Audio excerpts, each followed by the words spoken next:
Next presentation will be from Andrej Trampuz on the antimicrobial exposure at orthopedic device-related infection sites. So I'm going to help you a little bit. Thank you. There you go. Thank you very much. Thank you very much for the invitation, and I am impressed how much data are here, especially Jason. Thanks for organizing this.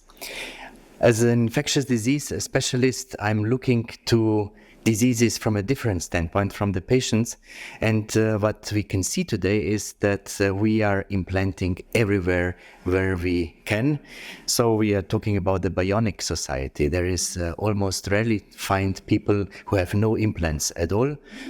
And therefore we have another problem, which starts with bacteria which likes foreign material because they cannot be eaten by our granulocytes, as you can see in this movie, which we did with one of our PhD students' blood, mixed with clinical isolate, and you can see how a granulocyte is chasing a bacteria in a planktonic form until it's eating and killing it in the process called phagocytosis.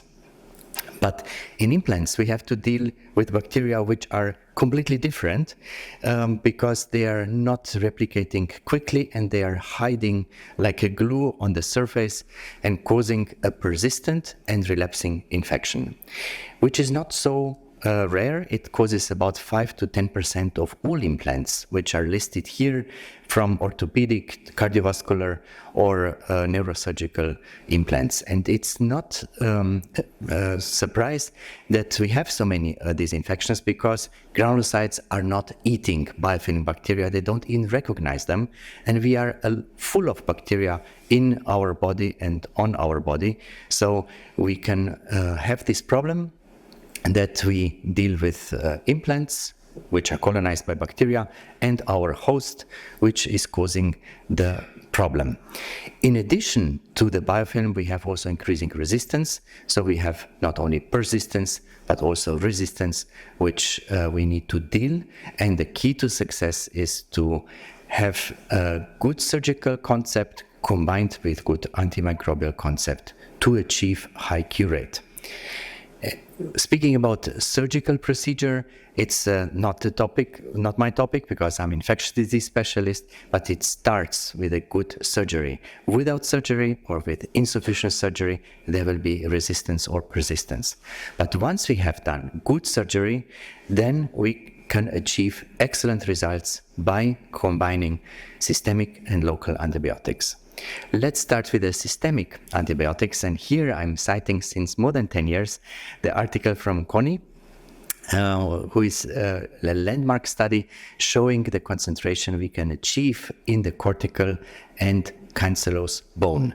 And there are huge differences, so we need to use this data rather than the data from the blood, because this compartment is completely different, especially now that we are switching from IV dose as quickly as possible to oral dose, usually after 1 to 2 weeks, especially after this study, the VIVA study, which shows that there is no difference if we are using oral antibiotics, which has a good bioavailability and also good bone penetration.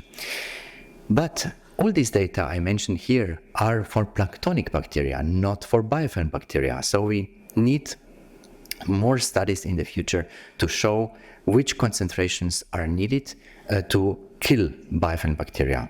And that brings me to the second application form, which is used more and more common, and these are local antibiotics, which can be used together with a drug release system, who is used either for induction or osteoconduction.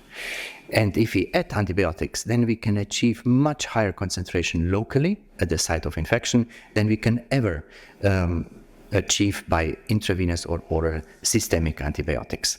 No wonder that many bone substitutes today are used not only to induce bone formation, but also to release antibiotics. And mostly the most resorbable substance is calcium sulfate or phosphate, which can achieve up to 1,000 times higher concentration at the site of infection. But studies, especially PK/PD studies, are missing. So to conclude, we have a lot of work to do, and this amazing group can contribute on the international level a lot to bring it from the problem, which I showed today, through the new concepts and preclinical research to new guidelines. Thank you very much. Thank you very much. Challenging diseases and interesting findings, absolutely.